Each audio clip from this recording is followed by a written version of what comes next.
So, good morning and good afternoon and good evening wherever you are, and welcome to those of you in this very room, as well as to our beloveds. Thanks to the technology of the internet and Zoom. Good morning, everybody, and good afternoon. Great to see you all, and thanks so much for being here.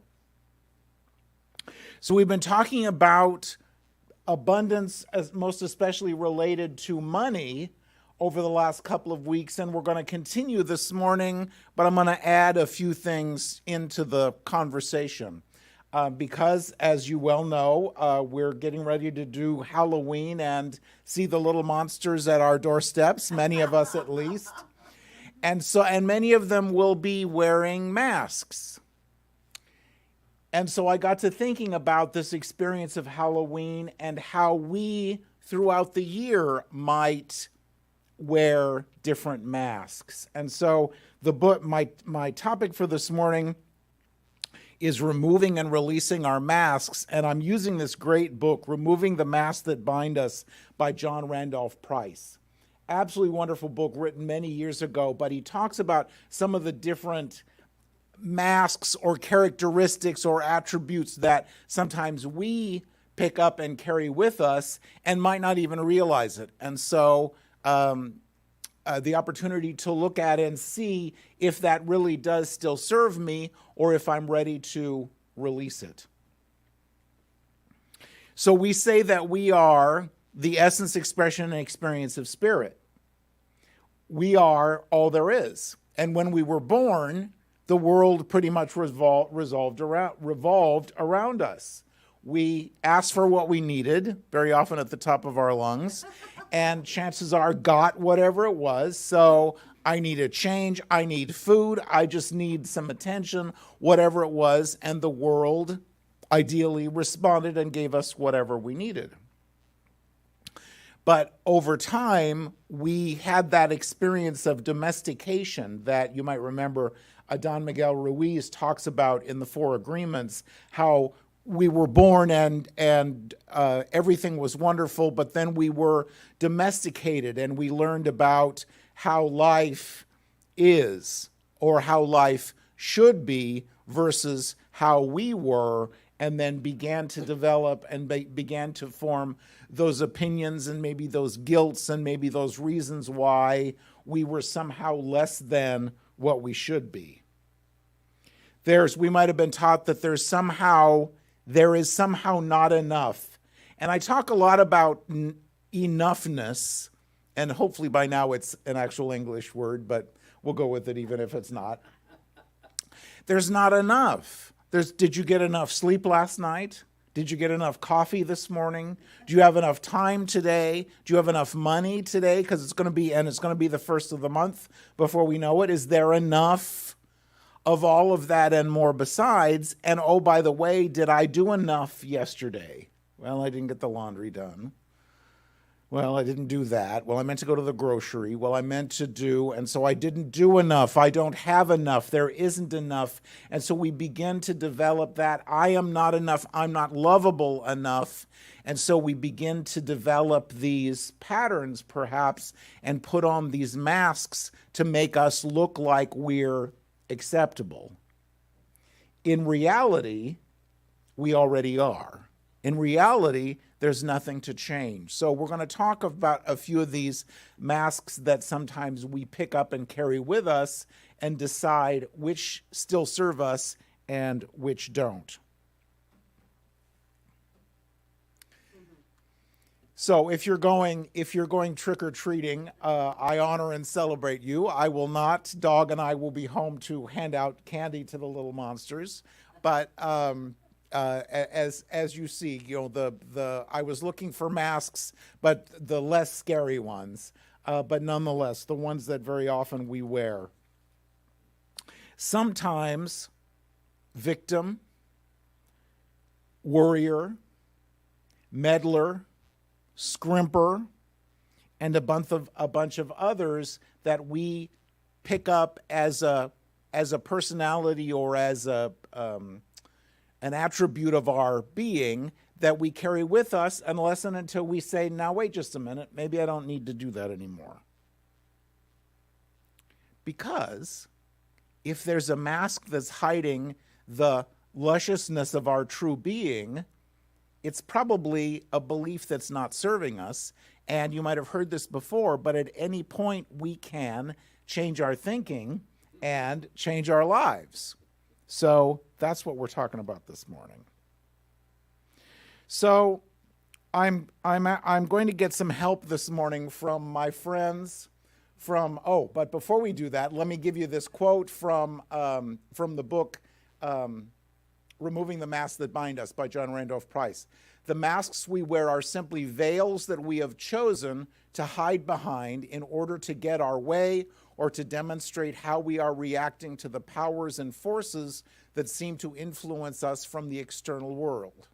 They are part of our self-image and in some case, nothing more than a protective device, a defense mechanism. My world is nothing more than a projection of my thoughts, and if I want a different world, I must change my mind. When we realize the world has no power over us, that the power is within us, the inner teacher takes over and we shed our disguises. So that's what we're talking about today, is releasing those masks, those disguises, those beliefs that no longer serve us so we can step into this greater good. So I'm going to call on some friends of mine from the 100-Acre Wood.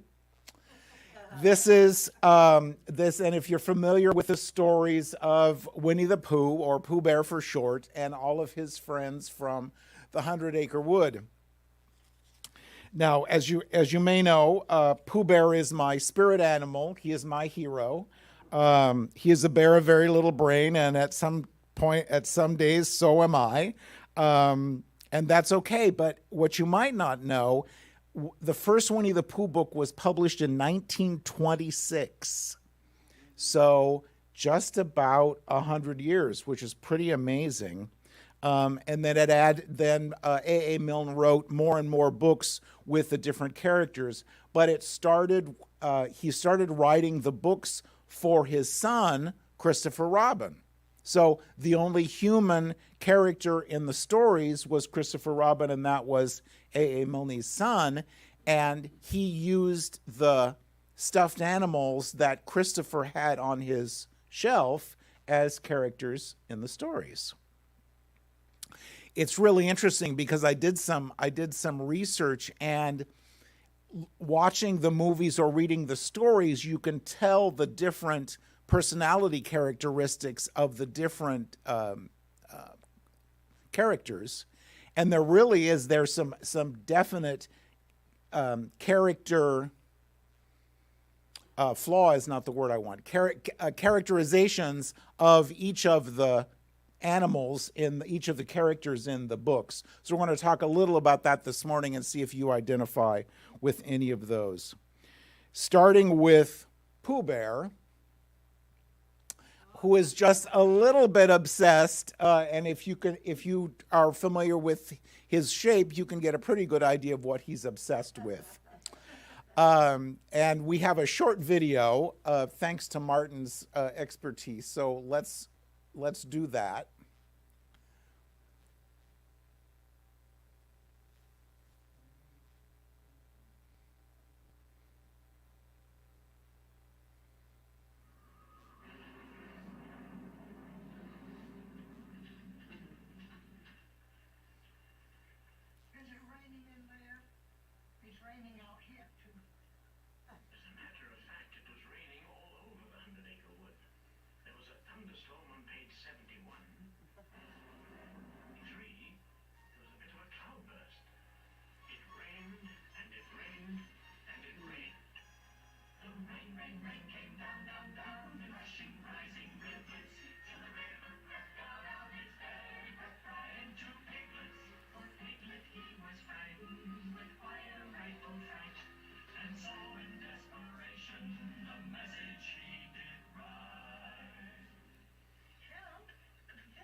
So there's a little.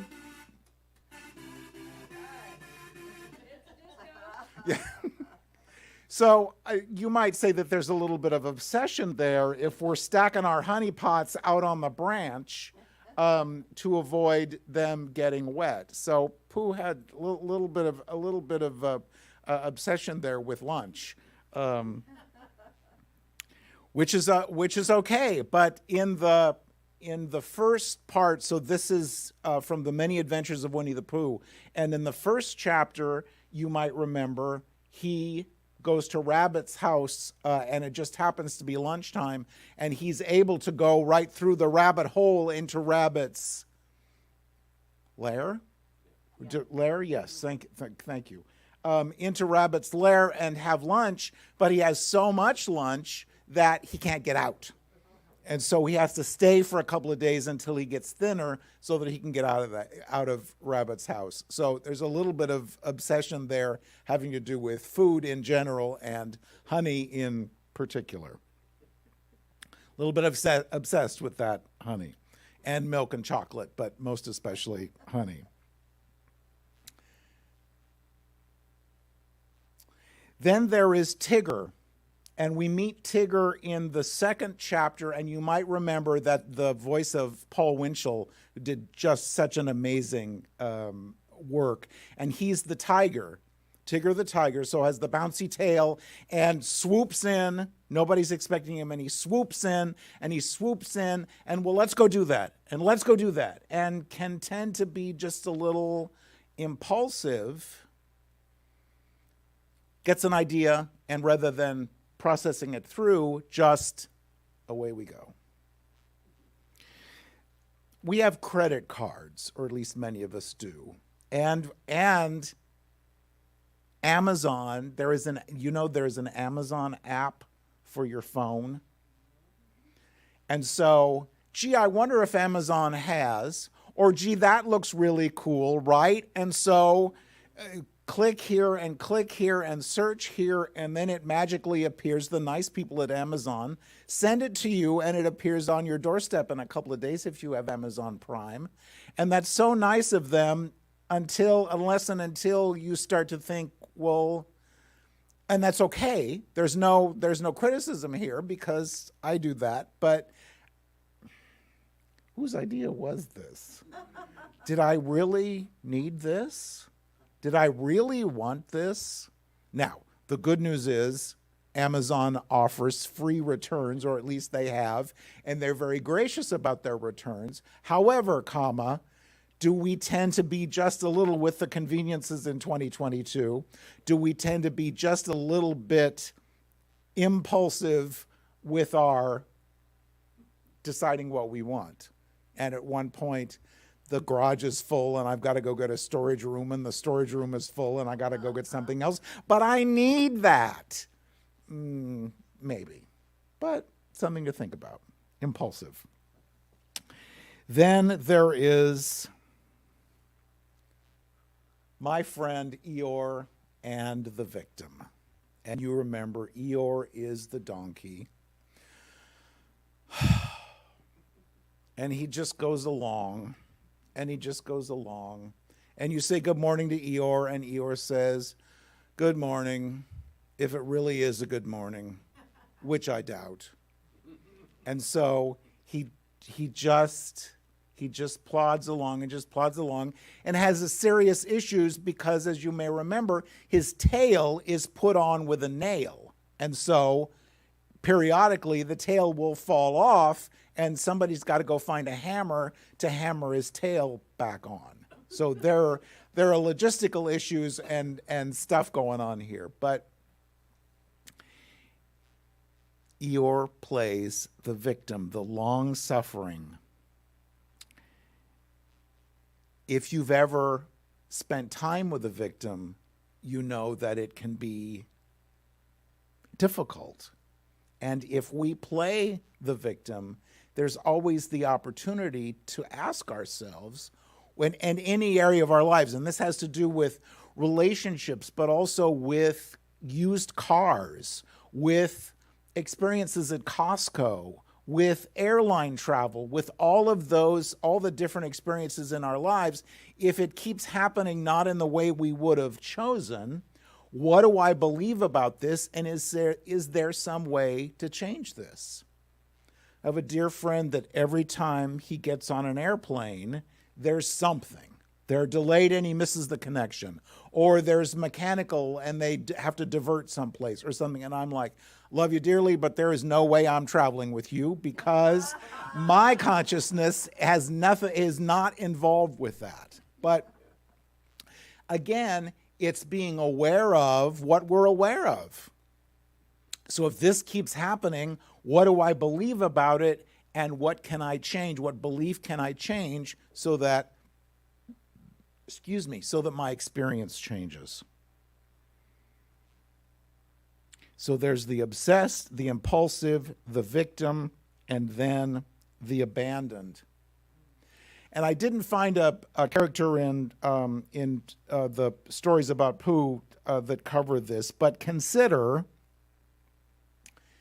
if my mother or father left when I was young, if someone either left or died or made their transition or something happened so that the family unit was fractured, or when I was young, I was in a relationship and the relationship changed, not in a way that I would have chosen, or there was some other experience when I was abandoned or when I felt that I was abandoned, there could be the belief that I have to do, I'm not, you left me. And for young people who were adopted, I believe it's so incredibly important for them to recognize that the reason for that adoption, and the truth is, we don't know. We never know because people say what they're going to say, but we don't necessarily know the motivation behind what they did. So were you adopted because your parents didn't love you? Or were you adopted because your parents loved you so much and recognized they couldn't take care of you, so they gave you to a family that could? How important it is for us to recognize our story and make adjustments as we're able. Because most of the time, this is what it looks like, but we don't know for sure. We don't know for sure exactly what happened or what was in their heart. So we can change that belief in not being enough and not lovable enough to one that, yes, not only was I loved, but I was by my adoptive family, but I was loved by my natural family as well, and they wanted me to have a better life than they could give me. Makes all the difference in the world and can absolutely change the choices we're making moving forward, because no, I'm absolutely worthy, I'm absolutely lovable, and I don't need to do whatever that is to earn the love and respect because it's the truth of my being. There's that song, I might want to narrow it down, Backstreet Boys, maybe? I don't know. I don't care who you are or where you're from, as long as you love me. And if you've ever been in that situation, I'm just looking for somebody to love me. And so often we don't make the choices that are best for us if that's what we're thinking. How important it is for us to recognize that there isn't anything that makes us unlovable or unworthy. We are already, again, the essence, expression, and experience of spirit. So of course we're worthy. Of course we deserve whatever good that we choose. This afternoon, I'm headed over to Palm Springs, and I'm going to be doing a podcast for the California Community of Men, talking about life, and especially gay life, after 60. Now, let me just say that flies in the face of everything I stand for, because how in the world did I get to be this age? But nonetheless, the number of people in our community and in our community, the whole community, that get to be a certain age and just go sit down. And we have so much to do. We have so much wisdom to bring. We have so many wonderful things to experience, and how important it is to allow ourselves to heal the grief, heal the loss, because when you get to a certain age, chances are there's been death and loss and grieving in your life. So feel that. Allow yourself to feel it so you can heal it. So once that's done and posted someplace, I'll keep you informed on that. But it's going to be an interesting conversation. And then the next one is the worrier. Remember in Job, the book of Job in the Old Testament, he said, "The thing that I have feared the most has come upon me."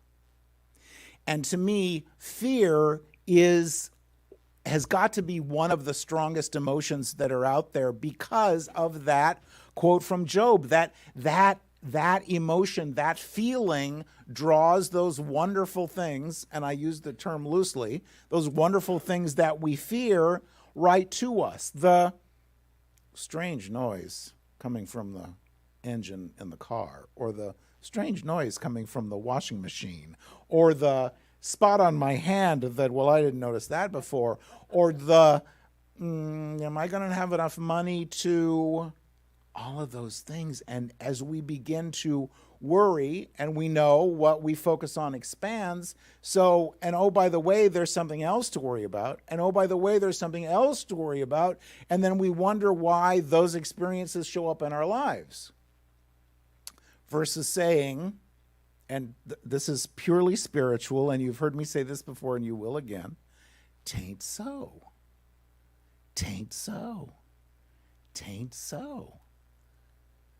That can be or whatever works for you, but some affirmation, no, I don't need to worry about that, and I don't need to worry about what I need for the first of the month, because in this moment, all is well. In this moment, there is nothing I need. All is well. And allow life to bring us whatever it is we need in that next moment. Piglet is our character from the Pooh stories and the Worrier. And you see he's a little pig and doesn't feel like he has a lot of power, and so he worries about just about everything. And then there is the meddler. Do you have anybody in your life? Just want to... Oh. I don't believe that, but I honor you for admitting to that. I love the sitcom Mom with Alice and Janney. Absolutely amazing, heartbreaking, but also hysterical. And they have all of these characters and more besides. And the one, Marjorie, one of the older actresses, gets involved with this man, and they're all sitting around dinner, and he says, well, one of them has a sweater on. And he says, well, if it were me, I'd be wearing a short sleeve shirt because it's Southern California. Well, your steak isn't right. Well, if it were me, I'd send it back. And so he goes on and goes on and goes on, and I'm looking for my baseball bat because I just want to go and beat him into submission even though he's on the television. But have you spent time with someone who just has an opinion about everything? Do I do that? Sometimes I do that. Because if you would just do it the way I tell you, your life would be so much easier. Right? Right?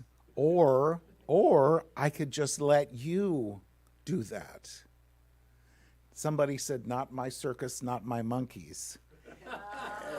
And how important it is for us to recognize, because if you've been with someone who does that, you know it's not always an easy conversation. Now, if I need your advice about something, I'll ask for it. But if I don't, thank you so much, I'll keep that in mind and then run screaming in the other direction. Owl, in the second chapter in the Winnie the Pooh book, says he talked from page 41 to page 62. Now, this is somebody that loves to talk and loves to meddle and loves to give advice and everything else. So my experience has been very often, if you have opinions for me about everything, that means you're trying to convince me that you know what you're talking about. And how often does that just so go down the tubes because you're just making a fool of yourself? So there is the meddler. And then there is and this goes with the victim and the worrier, but the scrimper. How much did you pay for that? Walmart had that for 7 cents cheaper. And what I found is if you run this through the filter, does it really make sense if I'm here and Walmart is here and there's Vaughn's here and Ralph's here? Does it really make sense for me to spend the gasoline, if you burn gasoline, and the time to go clear across town to get whatever that was to save 7 cents? No. So often, and because there's a Vaughn's about half a block from my house, and I catch myself, well, I'm going to go to Walmart, which is clear, and if you live in La Mesa, clear over there by the other side of Grossmont Center. Yes, I can save 7 cents, but is my time worth anything? Yes. And is my gas or electricity or whatever you're burning to get there, is that worth something? Yes. So maybe look at my belief that I have to get the cheapest, I have to buy the name brand, and as compared to being aware that if it's a big shopping trip, that's one thing, but just a couple of things, it might be easier just to go whatever's easier and whatever's closer.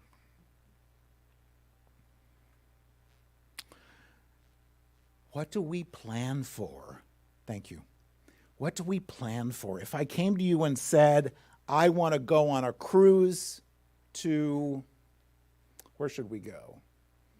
Around the Hawaiian Islands. How about that? I want to go on a cruise around the Hawaiian Islands in May. So that's 8 months. Would you say, that's a wonderful idea, I'll start planning? Or would you say, oh, that would be so much fun, but I can't afford it? Do we plan for our abundance or our lack so far in advance? Or if it's something we really want to do we allow ourselves to affirm to the universe that this is what we want to do and begin to plant those seeds? It's an interesting question. Excuse me. What do we plan for? Do we plan for our greater abundance, or we plan for lack and struggle? So we've been talking about money, and I want to talk about money a little bit this morning as well, and just kind of a refresher for us. And we were all taught pretty much about what money is and where it comes from, and whether we can go ahead and spend it, or if we need to hold on for dear life. And so much of that comes from the Bible, and whether you were raised in traditional Christianity or not, it's the collective consciousness. So things like money being the root of all evil. And what we know is the love of money and the obsession about money is the root of all evil. The wealthy man in the eye of trying to get through the eye of a needle. The virtue of hard work. Anything worth having is worth working for. So if you get that $1,500 refund check from the mortgage company, you shouldn't have that because you didn't work for it. Or, yes, thank you, and more, please. I'll write my tithe check and then say, yes, thank you, and more, please. The rich get richer and the poor get poorer. You hear people talk about that, and the Bible says that, but it's of course referring to consciousness. If I have a scrimping and a poor consciousness, poor as in money, not poor as in something else, then I get more of that because it's my belief. And as we know, as I change my belief about it, my experience changes. Somehow there's not enough. And rich people are somehow bad. People that live in Rancho Santa Fe and La Jolla and have ocean views and all of those wonderful things and go on trips all the time and have airplanes and all those things, they're somehow bad or wrong or evil or got their money in a shady way. The people that win the lottery, well, I didn't. Did I buy a ticket? No. Well, that could be part of the reason why I didn't win the lottery.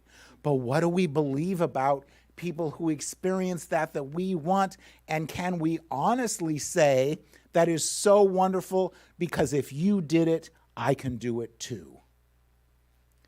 We're always working with the same power. There's only one mind, and it's all about, as we know, it's all about our belief in whatever it is.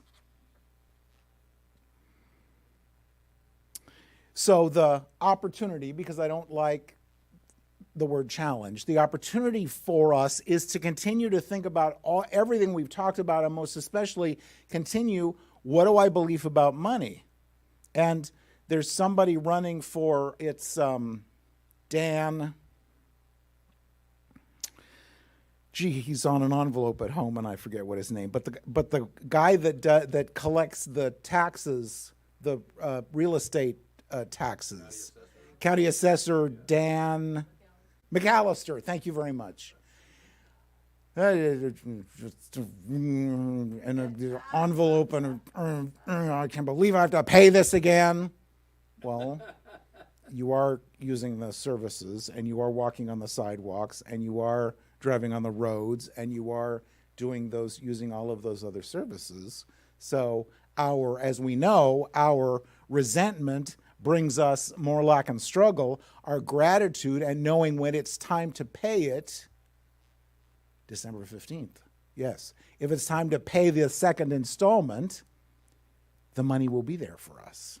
And we can begin now knowing that that's the truth because it flows to us so much better than if we pay it out of resentment and lack and struggle. So last weekend, I was in Baton Rouge, Louisiana, which was just the most awesome experience, and got to spend 3 days with Edwene Gaines. And whenever we're talking about money, it just was so cool. And whenever we're talking about money, I have to bring her into the conversation. And so a couple of quotes for us to be reminded of. She says, The Four Spiritual Laws of Prosperity, and this is such a great book. If you don't have it, I so invite you to get it. Tithing and conscious giving, forgiveness, setting goals, and then finding our divine purpose. And the goals and the divine purpose are so incredibly important because what am I going to do with this money that I get if I don't know where I'm going or what I'm doing or what I want? So those things are important as well. In the book, she writes, our challenge and our goal is not to try to fight and manipulate a universe that wants to withhold our good. Instead, it is to accept that the good is here and to give ourselves permission to receive it. So everything we've talked about this morning related to this, the masks that we wear and what we hide behind, and we feel the need to do this so that we'll earn someone's love, or we're not good enough, or we don't have enough. At any point, there's the opportunity to say, now wait a minute, that's no longer my truth. We don't have to beat ourselves up for whatever it was, just remind ourselves that is no longer my truth and step into that greater good that life has for us. And by the way, what do we say about our money? Would it want to hang out with us if it had a choice? Or do we complain about it and the price of gas and all the rest of that? What do we say about our money?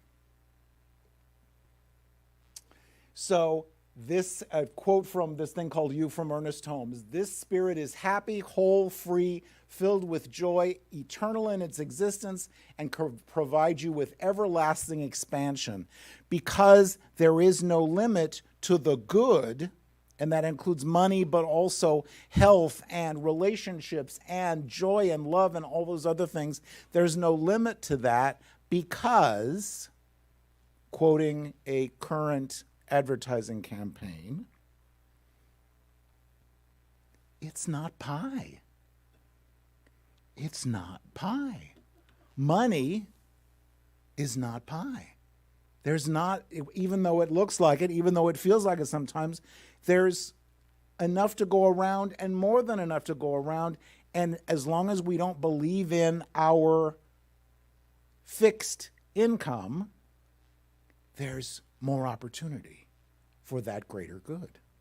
In every area of our lives, there's more opportunity for a greater good because it's not pie. So with that in mind, join me in the light for just a minute.